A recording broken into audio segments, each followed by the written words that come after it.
author, columnist, managing editor of LibertyNation.com, podcast host and conservative policy advocate. We dismiss history at our peril. Liberty Nation Radio with Mark Angelides. The Biden family money trail continues to lead down the rabbit hole, and a whole lot more on today's edition of Liberty Nation Radio, heard coast to coast on the Radio America Network. I'm your host, Mark Angelides. On today's show, we'll be examining the latest revelations between Hunter and Joe Biden, delving into a little economics, and talking liberty with Scott D. Cosenza as always. Remember, this show is proudly sponsored by LibertyNation.com, where you can access podcasts, breaking news, analysis, and a range of biting and brilliant shows to whet your appetite for freedom and your fondness for the great American Constitution. Let's get started. It's Groundhog Day again for Hunter Biden, as more documents are released by the House Oversight Committee showing that there was indeed a financial trail from Hunter Biden to Joe Biden. What to make of it all? Well, we're very fortunate to have with us Liberty Nation's chief political correspondent, who has been following this like a bloodhound, also known as the Spider-Man of LibertyNation.com as of today, which I appreciate, Mr. Graham J. Noble. Thanks for being here, Graham. Good to be here, Mark. So, Graham, we've talked about this topic before, haven't we? The money trail for the Bidens, and how pretty much everybody on the political left says, in positions of power, I should make that very clear. Pretty much everybody in a position of power on the political left says that there's no evidence of criminality, or there's no evidence of money being used with an influence scheme that goes to Joe Biden. Whereas that's very different for the actual voting public, who, according to surveys, quite a hefty percentage do believe that money did go. But could you give us the very latest to distinguish this Groundhog Day from the last Hunter Biden Groundhog Day? Well, Mark, the latest news, of course, is the what the House Oversight Committee has just released is documented evidence, i.e. bank records, that show that in 2000, let me not get the dates wrong, because there's so much in this Hunter Biden thing. It's always in this year, but this was all kind of like 2017 to 2019. What we're really talking about. After former vice president, before presidential candidate, in that period.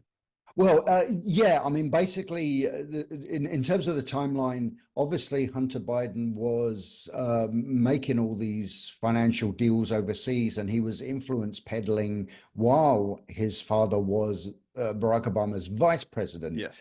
However, in terms of the actual financial payments, they happened after Joe Biden left the White House as vice president and before he entered the White House as president. But anyway, so the latest thing is that they found that a company called Owasco PC, which was a company set up by Hunter Biden, was making monthly payments, or at least made an arrangement to make monthly payments to Joe Biden. And the amounts each month, they know that at least 3 consecutive months at the end of, I believe, 2000, and I hate to get this year wrong, 2019, I believe, but it could have been 2018. And I feel silly because I wrote about this just recently in the pages of It's a fantastic article. I recommend everybody goes reads it on the pages of LibertyNation.com. But again, it's so difficult to keep up with all the dates of what happens with these different things. And I've written so many articles now about it. But anyway, he was getting these monthly payments from this company, and the company was getting them from Owasco PC, also is the same company that actually received money that came from China. Some of that money ended up with the company Owasco. So, Hunter Biden's lawyer is saying, well, this was simply Joe Biden being paid for the fact that he was making payments on a pickup truck for Hunter at a time when Hunter was kind of down and out, which I thought was pretty much all the time, but that's just my opinion.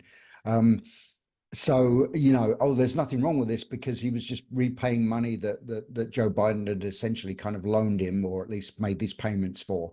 But nevertheless, the fact that to me, that doesn't really matter. What matters is the fact that this money came from a Chinese energy company linked to the Chinese Communist Party. And that money ended up going through a couple of different companies and ended up, at least some of it ended up going to Joe Biden. So whichever way you look at it, his contention that he never got any money from China and that he never had anything to do whatsoever with his son's businesses, both of those now have been proven to be false. I mean, you can say that there's no proof of, you can say that there's yet maybe no proof of criminality.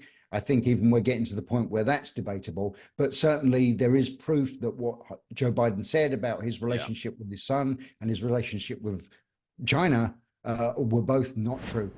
So there's a couple of points that I've seen supposed experts. I'm doing the finger quote thing for those listening on radio. There are so many experts out there that it's hard to keep up with them all.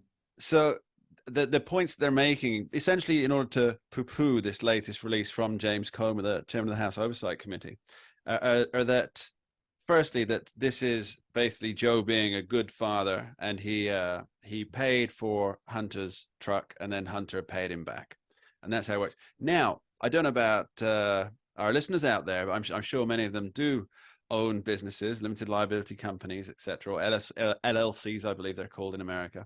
Mm-hmm. But if I were to try and pay back a personal loan from my company, the tax man would be having a field day with me right now. So that's point one. And point two, I think the point you make, Graham, especially in your article and just here, is that there was a material benefit to Joe Biden from the business that Hunter Biden conducted, because if Hunter Biden did not conduct that business, which we know for a fact, the business was trading on the Biden name, and the Biden power base. If he did not conduct that business, Joe Biden would not have got the serial payments back. Right. Yes, and I think that's quite an important fact that people seem to be poo-pooing. It's crazy when you look at the internet, the interwebs and the social media, and that there's so many defenders of Joe Biden saying, well, that just shows he's a good father, paying out for his son's truck. Well, a good father might, buy their son a truck, seeing as they were a vice president of the United States. You'd imagine they could afford to buy him a truck rather than get paid back out of a Chinese supported company after the money transfers through several bank accounts, which does raise red flags in itself. So do you think that this latest information, will it be enough to convince the House Republicans to launch impeachment proceedings? Well, that's actually a very good question. You would think by now that they would be ready to do this, and it seems like they are, because apparently now it's being reported that they are talking about holding a vote on proceeding with an impeachment next week. We'll see if that happens or not, but I know that there are some Republicans who are still, for some reason, very kind of nervous about doing this. I don't know whether it's because, after, Donald Trump was impeached twice, perhaps some Republicans are worried that this kind of just smacks of some kind of like partisan retribution or something. But, we've got a real problem here, because we've got, money going from, money flowing from China through these companies to Hunter Biden, and then Hunter Biden, then sending this money on to other members of the Biden family. Through the company, let's make that clear. Through the companies. James and Sarah Biden got some money into their company. And then right after that, and this was something else that I previously wrote about, right after they received that money, their company received the money, Sarah Biden, James Biden's wife, then took $50,000 cash, deposited into their personal account, and then almost immediately wrote a check for $40,000 to Joe Biden. And they said that also was a loan repayment. It appears to me that Joe Biden may in fact be the most generous man in history in terms of all these loans to family members. What really is interesting about this, I find fascinating. And by the way, I just want to go back and correct one little thing, because I was getting my dates mixed up earlier, and I said I wasn't sure of the year because I was guess a bit fuzzy-headed with all the different dates. These payments to Joe Biden actually happened towards the end of 2018. I think I said 2019. Here's the interesting thing, Mark, is that, he's lending money out right, left and center to all these family members. And yet Hunter Biden wrote in a text message to his daughter one time, I hope you can do what I did and pay for everything for this entire family for 30 years. The two things do not jibe. They do not. Graham J. Noble, we'll be right back with you after this short break. Listeners, don't go anywhere. We're going to be talking the anti-Trump hysteria that is filling the Fourth Estate right now. We'll be right back. We dismiss history at our peril. Liberty Nation Radio with Mark Angelides. And we're back with Liberty Nation's chief political correspondent, Mr. Graham Joe Noble. Now, earlier in the show, we were talking Hunter Biden, the latest Groundhog Day releases of information that showed he paid money to his father, Joe Biden, from his limited companies. And now, of course, the Fourth Estate, in all of its wisdom and glory, has decided that there's some shenanigans taking place in Washington, D.C. But lo and behold, it is not Joe Biden, current President Joe Biden, it's former President Donald Trump, who, should he get into office, would no doubt bring about the end of times. Graham, what's your take on this latest hysteria from Washington, D.C.?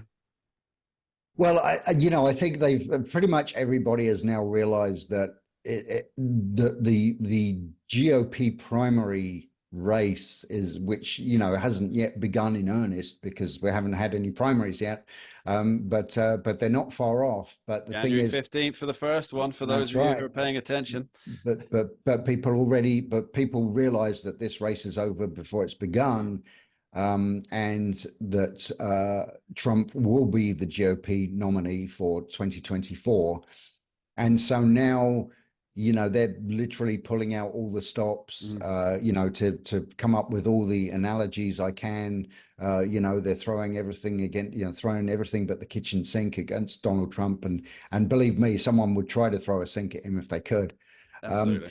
And of course they're screaming about, if he gets into office, it'll be a dictatorship. He will, Adam Schiff, just very recently, within the last couple of days, I believe, said that, quote, he, meaning Trump, he will terminate the Constitution if he's allowed to, end quote. And, they're talking about, he'll never leave office if he gets reelected. He'll never leave office. But that doesn't make any sense because he can only serve one more term anyway.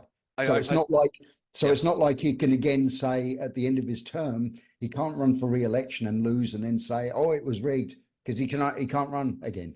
I love that quote. Could you read it again to me? Yes, Adam Schiff said he will, well, I mean, he said a bunch of other things as well, but at the end of it, he said, and he will terminate the Constitution if he's allowed to. Those are the words. He will terminate the Constitution if he's allowed to. Yes. Well, what does that even mean? If who allows him to? Who allows someone to terminate the Constitution? And let's really dig deep into Mr. Schiff, Representative, possibly even future Senator of California, yes. Adam Schiff. Terminate the Constitution. All of a sudden, these people who have been trying to change the Constitution, get rid of the Second Amendment, crush the First Amendment, and all other things. We even had a big push recently to add new amendments, courtesy of Monica Lewinsky, of all people. Mind-blowing, I know, but they're concerned about somebody else changing the Constitution. So it brings us back to the point of, they don't care about the Constitution. No. They just want to change it in a way that they want. They don't want anybody else to change in a way that doesn't benefit them. Not that Donald Trump could get the Constitution changed unless he did a Reagan-esque landslide, which, let's be pretty clear about this, that's hugely unlikely, I think. Yes. Graham, your take on this?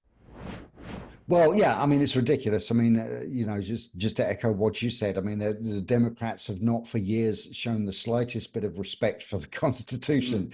So it's funny. But of course, they realize that they throw out that word because the moment you say the word Constitution, if you're elected an official and you are speaking on television or on the radio or you're giving an address somewhere, the moment you use the word Constitution, you know that the ears of all the conservatives in the country prick up, and the moment you mention that something or someone is a threat to the Constitution, you are naturally going to assume that that is going to turn most conservatives against whatever it is that's the threat to the Constitution.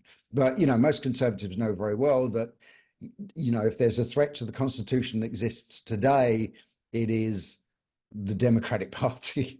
Well, let's be quite specific here, because the Democrats have been no friend to the Constitution, but neither have the Republicans. Let's be absolutely clear about this. They've not really been stalwarts when it comes to we need to protect things.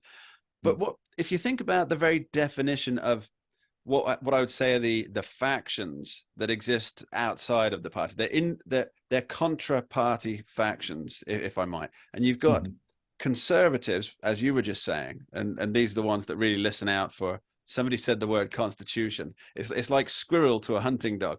And, right. Yeah. But then you've got the progressives on the other side. So let's get rid of the party things here. No Democrats, no Republicans. Oh, if only we could do it. Oh, yeah. So you've got conservatives who, it's in the name, I might add, are about conserving things, right? And then you've got progressives, and it's in the name, and it's about progressing beyond where we are today. And then you look at those and you think, which one, based on their very terminologies, the names they actually choose to identify with, which one is most more likely to get rid of the Constitution? Yes, exactly. And progressives and you're more extreme, you're more fringe progressives. Well, I guess they're all fringe to a certain extent, but the more zealous progressives have often said that basically they've often hinted that the Constitution is just they like to say it's a living document, which means that they can just change it on the fly as they want. And they've gone so far as to, even some of them, on social media, have speculated, it's like, what, isn't the Constitution itself just completely out of date, antiquated? It's not, it doesn't fit in with modern times. So, Trump, while Trump was president, he never did anything that indicated that he intended to terminate the Constitution. He didn't. That's right. Specifically, Joe Scarborough, Morning Joe, he made this point that Trump, if he gets into office again, will be a complete fascist and he'll tear the Constitution apart. And then said, just look at what he did the last time. And it was really it was very much a dog whistle to a past that didn't exist and fevered dreams that didn't come true at the time. And I've no doubt we'll see much more of this going into the election year 2024 ad nauseum, exactly.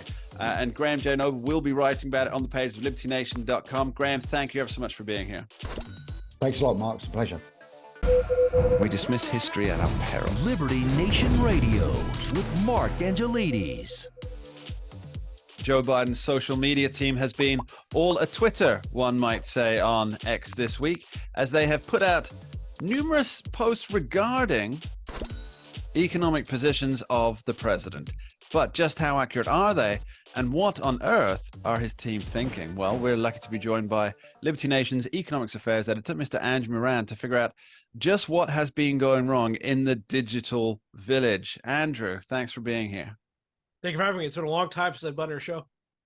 Well, you know what? It's but there's so much to cover, but we're glad to have you back. Now, Andrew, you wrote a fantastic article on the pages of libertynation.com this week.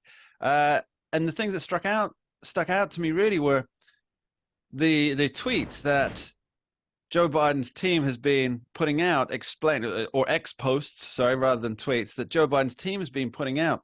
And even I can see that they're fallacious in many ways. So, Andrew, let's talk about the the inflation one first, because that one kind of blew me away. Yeah, I find that remarkable on many fronts. So the first, that he keeps claiming that inflation is falling, but as I've explained ad nauseum, inflation is not falling. It's a growth of rate that is slowing. Now, I guess he thinks that disinflation is the same as deflation, which of course is not the case.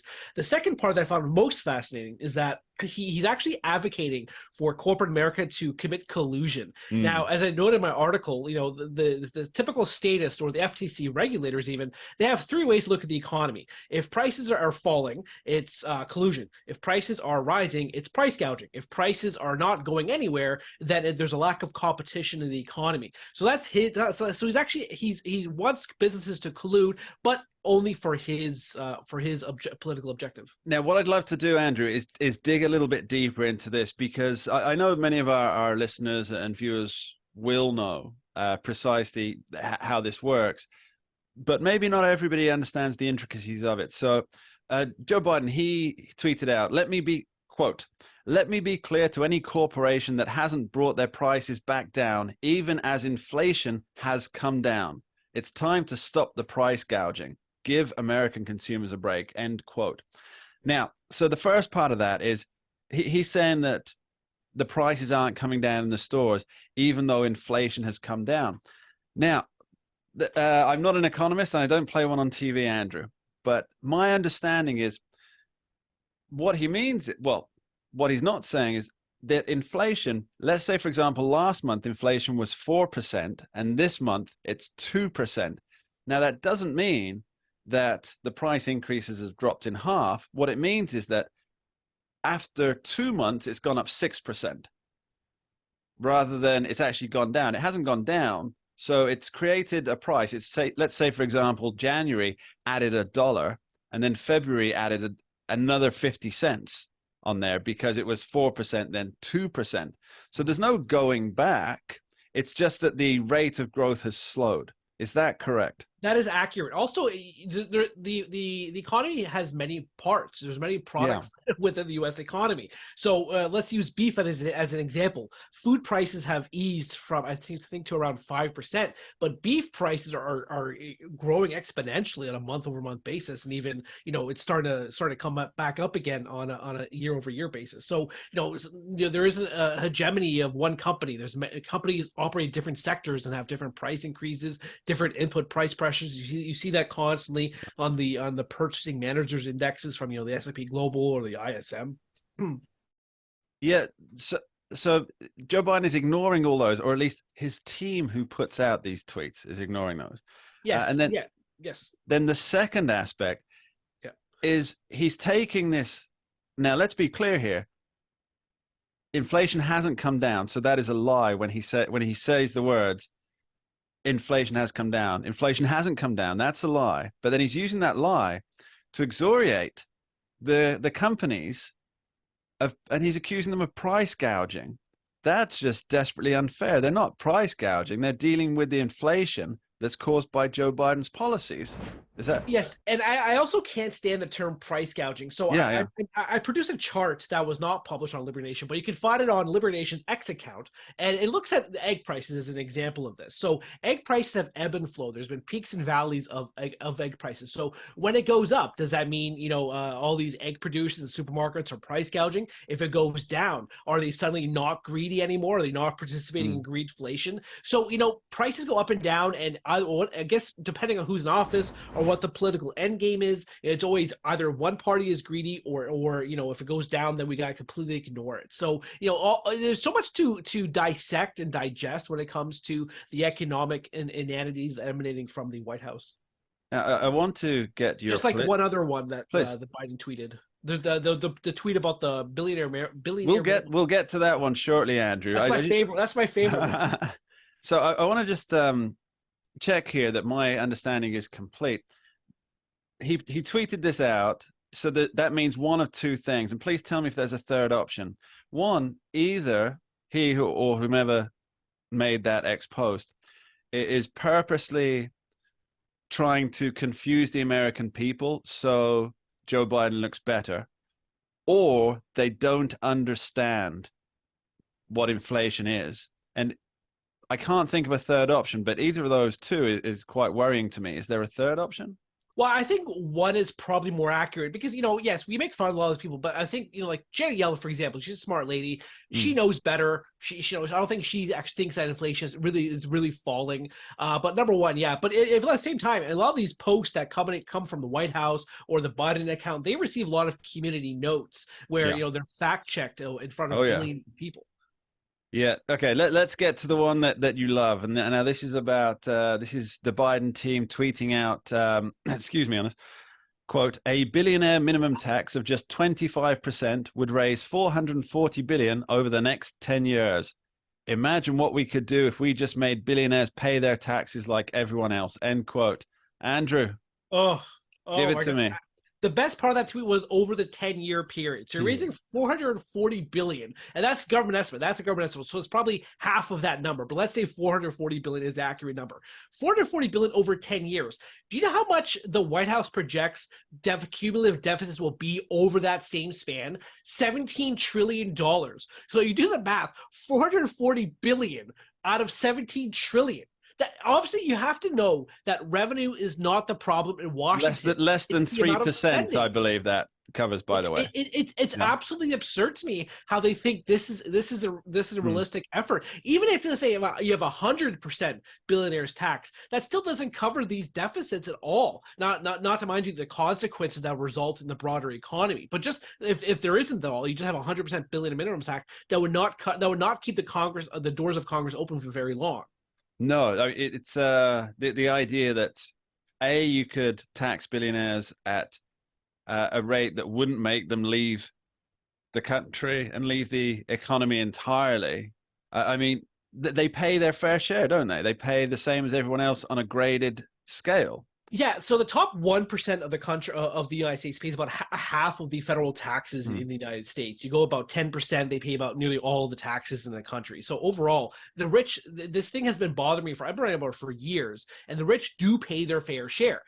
They keep moving the goalposts of how much the fair share is. And this ties into another tweet from sorry, Andrew, may I just interrupt there? I think it was it Thomas Sowell who said, "What is your fair share of my money?" or words to that effect. Yeah, exactly. Yeah. He also had another great quote, and I posted the Liberty Nation's X account had that, and it was actually retweeted by Spike Cohen, who was a Libertarian Party member. Anyway, so he was so the quote is that why is it greedy to want to keep your own money, but why is it not greedy to want to take other people's money?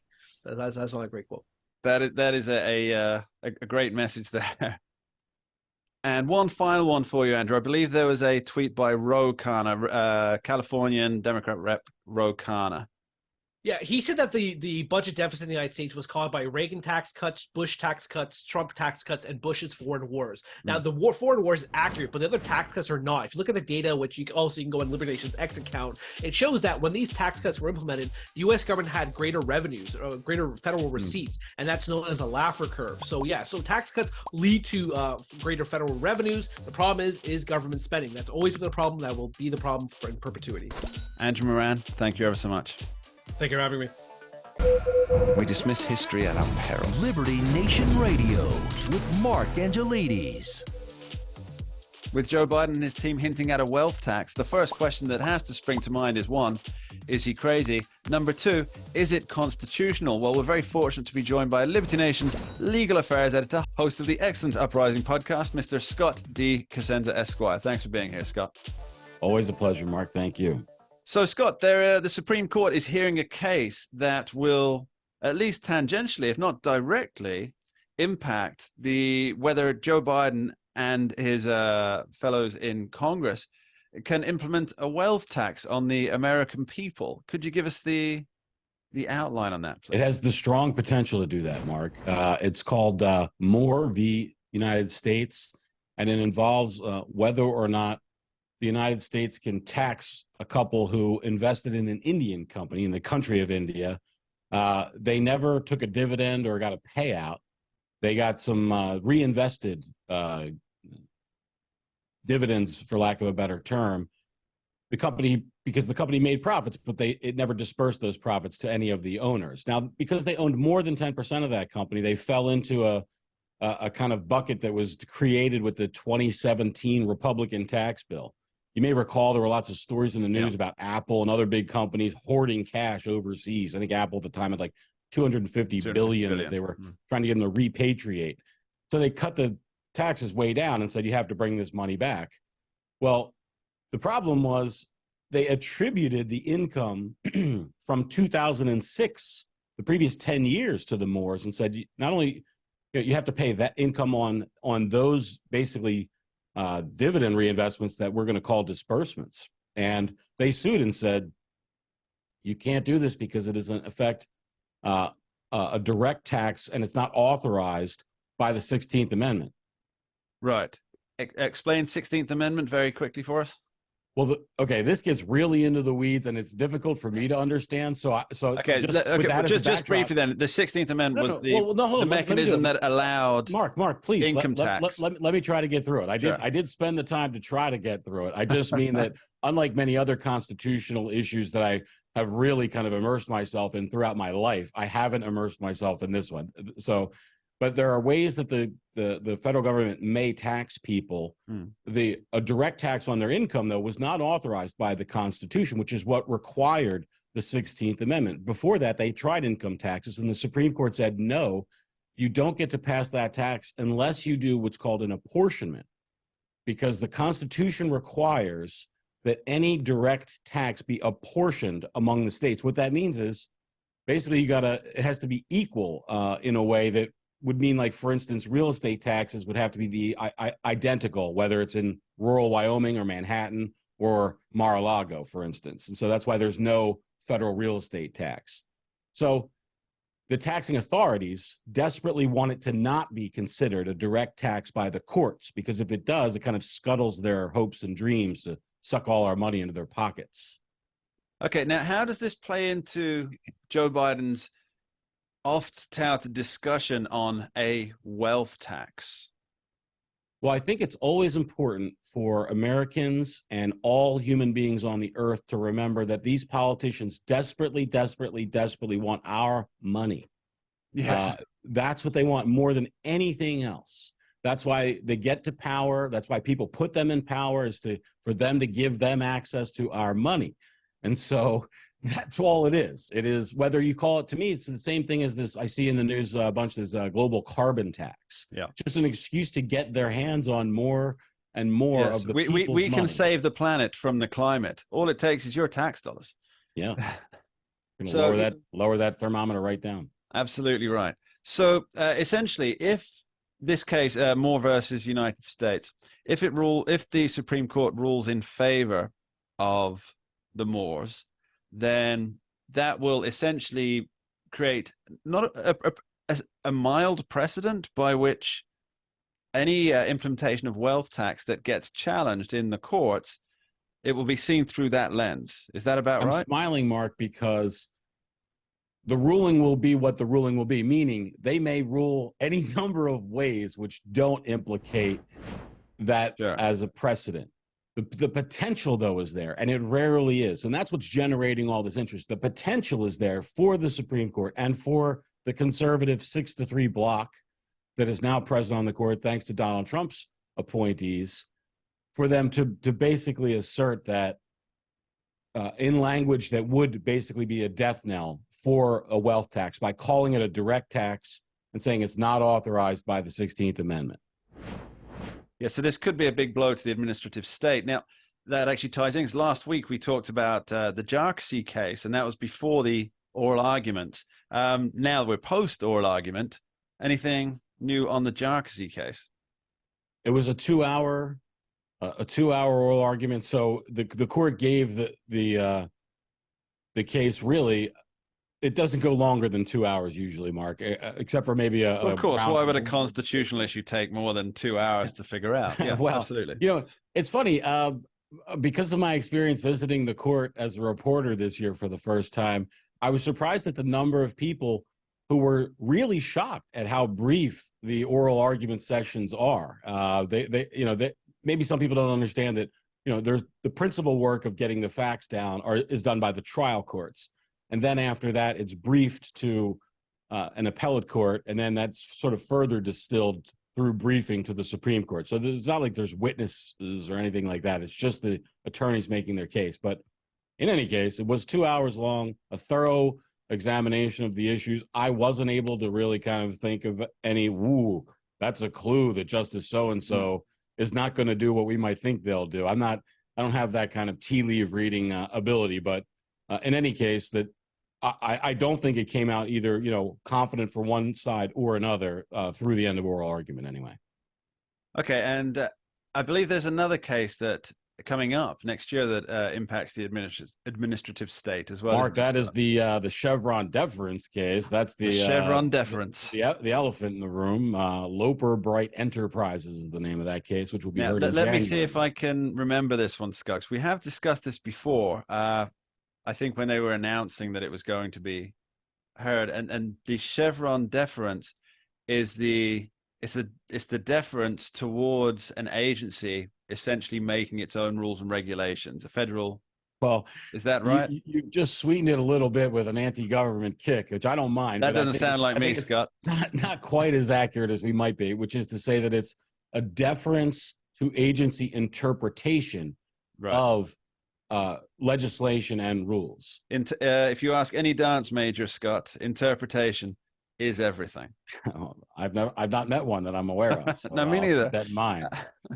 Okay, so give us the brief details on that and tell us what the real constitutional issue is in plain language. Sure. Well, the constitutional is whether or not this Chevron deference may continue. The deference to these federal agencies is a court-made thing. The Supreme Court basically said in a case called Chevron, that's why it gets the name, that it just makes sense because they're the kind of experts in the field with the people's interests, that they would be the ones who can be relied on in kind of tough instances to decide what the language really means. And of course, for those of us that are independently minded and want the government to protect our rights, most of all, and jealously guard those rights from the government themselves, we know, Mark, that we want the independent courts to decide what the law is, rather than the interested